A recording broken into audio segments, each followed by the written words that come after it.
Hamınız saxtasınız, yalancılıq, yola vermək, maska taxmaq, bunlar hamısı sizin qanınızdadır. Əgər bu saxtakarlığınız təkcə başqaları üçün olsaydı dərd yarı idi. Sizin bəlanız odur ki, siz özünüzü aldadırsınız, özünüzə maska taxıb özünüzdən qaçırsınız. Biraz büdrəyəndə şirə dönür, qətiyyətdən dəm vurursunuz. Amma həyat üzünüzə azacıq gülsə, bəxtiniz bircə addım gətirsə, əvvəllər söydüyünüz o insanlara, cəmiyyətə və həyatın özünə dərhal heyran olursunuz. Axı mən dedim, həyatın əsl üzü sırf varlılıq və ya kasıblıq deyil, bu ikisinin ortasındadır.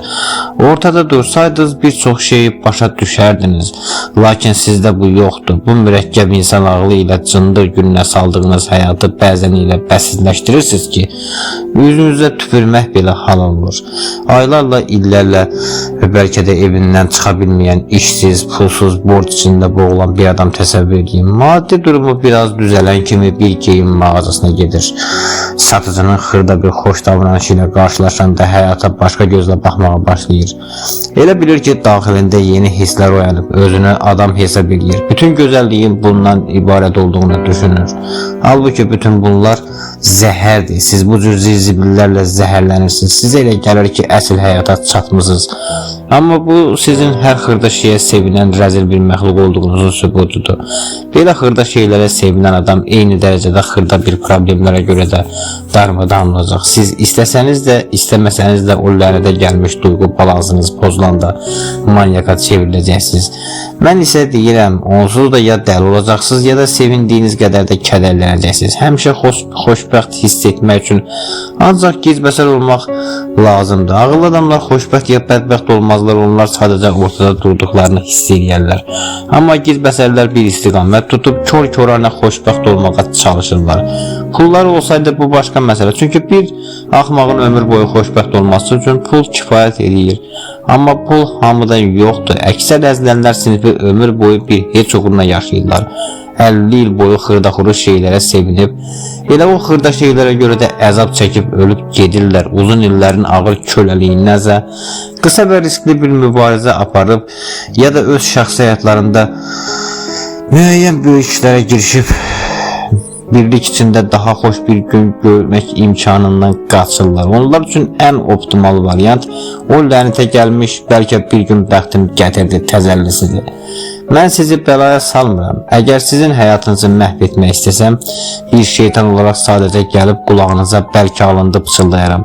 Siz o qədər axmaqsınız ki, sizi adi bir bəlkə sözü ilə də məhv etmək asandır. Mən əvvəlcə sizə bəlkəni öyrədirəm, iş işdən keçəndə isə kaş ki deyib ilk kimi peşman olan siz olursunuz.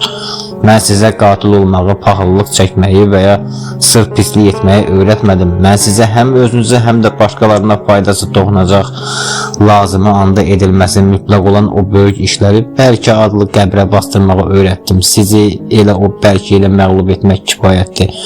Çünki siz əziyyətdən qaçmağı daha asan, daha risksiz və daha yüngül olan şeyləri sevirsiniz. Mən sizə bəlkəni böyük bir çətinliklə təqdim etmirəm ki, bircə dəfə pıçıldayıram və salam. Onsuz da sizin o saxta bəlkə, onsuz da siz o saxta bəlkə ümidinə aşiqsiniz. İnanın mənə, mənim əllərim təmizdir.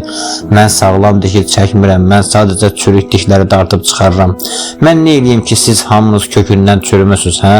Sizin üçün gələcəyin gətirəcəyi o saxta xoş sürpriz ümidi bugün risk edərək əzm və mübarizə ilə qazanacağınız real uğurdan daha ağır, daha şirin gəlir.